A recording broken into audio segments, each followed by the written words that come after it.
আসসালামু আলাইকুম। এখন শুনবেন সংবাদ শিরোনাম। কাল শেখ হাসিনার মামলার রায় সম্প্রচার হবে সরাসরি। দণ্ডিত আসামির সম্পদ বাজেয়াপ্ত করে বাস, অ্যাম্বুলেন্স সহ বিভিন্ন স্থাপনায় আগুন, 2 জেলায় গাছ ফেলে মহাসড়ক অবরোধের চেষ্টা। ফ্যাসিস্ট হাসিনার রায় ঘোষণা নিয়ে দেশে বিশৃঙ্খলা তৈরির চেষ্টা করছে একটি মহল, বললেন মির্জা ফখরুল। সবাইকে রুখে দাঁড়ানোর প্রধান উপদেষ্টার ভাষণে 8 দলের দাবি আংশিক পূরণ হয়েছে। আন্দোলন চালিয়ে যেতে শিগগিরই নতুন কর্মসূচি ঘোষণা, জানালেন জামায়াত নেতা। আসসালামু আলাইকুম। এতক্ষণ শুনছিলেন সংবাদ শিরোনাম, এখন শুনবেন বিস্তারিত। জুলাই গণঅভ্যুত্থানে গণহত্যার মামলায় কাল শেখ হাসিনার রায় ঘোষণা করবে আন্তর্জাতিক অপরাধ ট্রাইব্যুনাল। দেশি বিদেশি গণমাধ্যমে এটি সরাসরি সম্প্রচার করা হবে, জানিয়েছে প্রসিকিউশন। প্রসিকিউটরদের আশা, নারী হিসাবে রায়ে কোনো ধরনের অনুকম্পা পাবেন না শেখ হাসিনা। সাজা ঘোষণার পর আসামিদের সম্পদ বাজেয়াপ্ত করে গণঅভ্যুত্থানের শহীদ ও আহতদের পরিবারকে দেয়ার আবেদনের কথাও জানায় প্রসিকিউশন। জুলাই আগস্ট গণঅভ্যুত্থানে নিহত হয়েছেন কয়েকশো মানুষ, আহত হয়েছেন প্রায় 20,000। শিশু থেকে বয়স্ক কেউ বাদ যায়নি নৃশংসতা থেকে। মানবতা বিরোধী এমন অপরাধের প্রথম কোনো মামলার রায় ঘোষণা করতে যাচ্ছে আন্তর্জাতিক অপরাধ ট্রাইব্যুনাল। আসামি সাবেক প্রধানমন্ত্রী শেখ হাসিনা, সাবেক স্বরাষ্ট্রমন্ত্রী আসাদুজ্জামান খান কামাল ও সাবেক আইজিপি চৌধুরী আব্দুল্লাহ আল মামুন। কি সাজা হতে পারে তাদের, তা নিয়ে সর্বমহলে আছে নানা জল্পনা। ট্রাইব্যুনালের প্রসিকিউশন ব্রিফিংয়ে জানিয়েছে, এই মামলার রায় ঘোষণা সরাসরি সম্প্রচার করবে বাংলাদেশ টেলিভিশন, ট্রাইব্যুনালের ফেসবুক পেজ ও আন্তর্জাতিক সংবাদ সংস্থা রয়টার্স। এছাড়া রাজধানীর কয়েকটি পয়েন্টে বড় পর্দায় রায় ঘোষণা সরাসরি দেখাবে সংস্কৃতি মন্ত্রণালয়। আমরা আশা করছি যে কালকেই এই ট্রাইব্যুনাল উক্ত মামলার রায় ঘোষণা করবেন। প্রসিকিউশনের পক্ষ থেকে আমরা এই মামলার রায় রিসিভ করার জন্য প্রস্তুত আছি। প্রসিকিউটর গাজী এম.এইচ. তামিম মনে করেন, অপরাধের মাত্রায় নারী হিসেবে অনুকম্পা পাওয়ার সুযোগ নেই শেখ হাসিনার। রায় প্রদানের ক্ষেত্রে নারীকে আমাদের সাধারণ আইনেও কোনো আলাদা প্রিভিলেজ দেওয়া হয়নি, আর আমাদের এই আইনেও কোনো আলাদা প্রিভিলেজ নেই।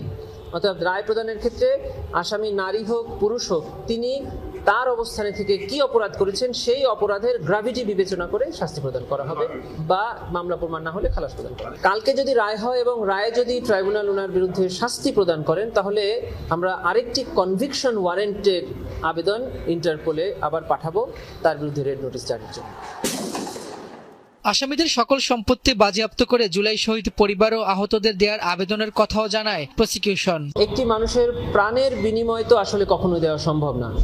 রাষ্ট্র মাঝে মধ্যে ওই প্রাণের বিনিময়ে তাদের পরিবারকে সচ্ছল করার জন্য যে ব্যক্তিটি দুনিয়া থেকে চলে গেলেন, সে পরিবারে যে কন্ট্রিবিউশনটা করতেন তার কিছুটা পূরণ করার জন্য এই সকল বিধান রেখে থাকেন। রাব্বি হোসেন, যমুনা নিউজ, ঢাকা। শেখ হাসিনার রায় ঘিরে নাশকতা করার চেষ্টা করলে কঠোর ব্যবস্থা নেয়ার হুঁশিয়ারি দিয়েছে পুলিশ। জনগণের সম্পদ ও জীবন রক্ষায় আইনশৃঙ্খলা বাহিনীর পক্ষ থেকে সব ব্যবস্থা নেওয়া হয়েছে।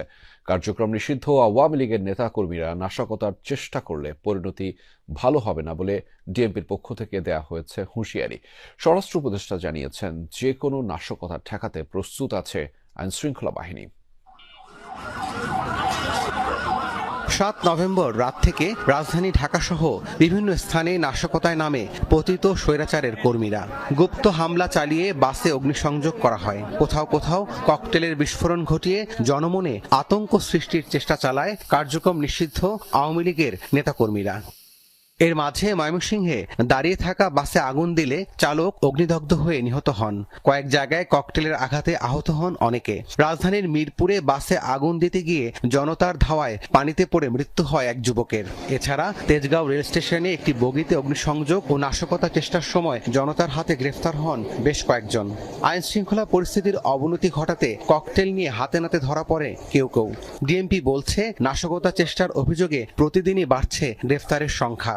3 জন ককটেল তৈরির কারিগরকে কিন্তু হাতে নাতে গ্রেফতার করা হয়েছে। তো আমাদের অভিযান অব্যাহত রয়েছে। আমাদের মূল প্রায়োরিটি হচ্ছে নগরবাসীর জানমালের নিরাপত্তা বিধান করা এবং আইন শৃঙ্খলা পরিস্থিতি স্থিতিশীল রাখা। সেই লক্ষ্যে আমরা কাজ করছি এবং আমাদের নিরাপত্তা পরিকল্পনাগুলো সেভাবেই সাজানো। পুলিশ জানায় গ্রেফতারকৃতদের কাছ থেকে গুরুত্বপূর্ণ তথ্য পাওয়া গেছে। মিলেছে নাশকতার জন্য অর্থের যোগানদাতাদের নাম ঠিকানা। নাশকতার সঙ্গে জড়িত প্রত্যেককে খুঁজে বের করে আইনের আওতায় আনা হবে বলে হুঁশিয়ারি দেন পুলিশের এই কর্মকর্তা। আরবিট্রারি অ্যারেস্ট যেটাকে বলা হয়, কারণ যার বিরুদ্ধে কোনো সুনির্দিষ্ট অভিযোগ না, এরকম আমরা অ্যারেস্টে যাচ্ছি না বা যাইনি।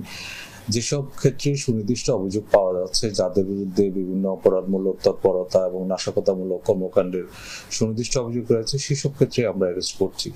এদিকে শেখ হাসিনার মামলার রায় ঘিরে সরকারের কঠোর অবস্থানের কথা জানিয়েছেন স্বরাষ্ট্র উপদেষ্টা। ট্রাইব্যুনাল কি রায় দেয় তা আমরা তো জানি না, বাট রায় যাই দেয় তো কার্যকরী হবে এবং এবং জনগণ এবং সবাই এটা মেনে নিবে।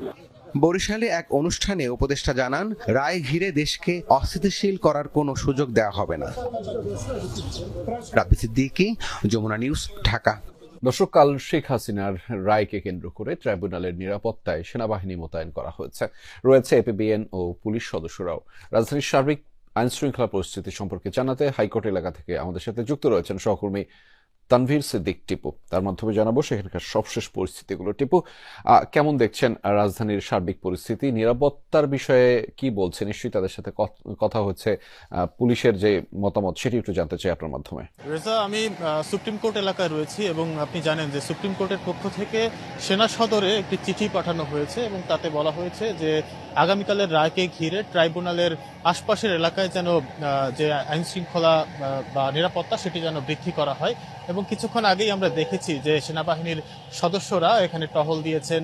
একই সাথে আমরা এপিবিএনের সদস্যদেরকে দেখেছি, পুলিশের সদস্যদেরকে দেখেছি। আমি একটু জানিয়ে রাখি যে ঢাকা এবং গোপালগঞ্জ, ফরিদপুর, মাদারীপুর এই অঞ্চলগুলোতে কিন্তু ইতিমধ্যে বিকেল থেকেই মূলত বিজিবি মোতায়েন করা হয়েছে নিরাপত্তার স্বার্থে।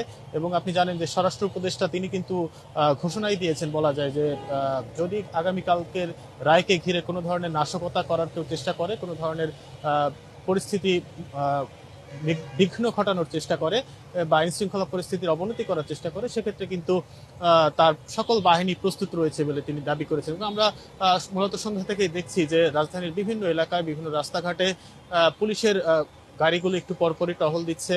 আমরা বেশ কিছু সেনাবাহিনীর গাড়ি দেখেছি, সেনা সদস্যদেরকে দেখেছি, তারা শহর মোটামুটি ঘুরে ঘুরে দেখছেন যে কোথাও আইন শৃঙ্খলার অবনতি হয়েছে কিনা বা হচ্ছে কিনা। একই সাথে গুরুত্বপূর্ণ যে স্থানগুলো সেগুলোতেও কিন্তু আইন শৃঙ্খলা বাহিনীর সদস্যরা অবস্থান করছেন, যদিও তেমন কোনো তল্লাশি এখনো দেখা যাচ্ছে না। রেজা, সেই খবরের বিস্তারিত আপনার মাধ্যমে জানছিলাম। ধন্যবাদ টিপু আমাদের সাথে যুক্ত হওয়ার জন্য।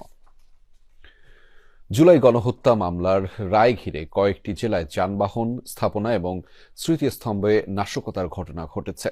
দুর্বৃত্তরা অ্যাম্বুলেন্সে, ব্যাংকে, বাসে পেট্রোল বোমা ও ককটেলের বিস্ফোরণ ঘটিয়ে কিংবা আগুন দিয়ে পালিয়ে যায়।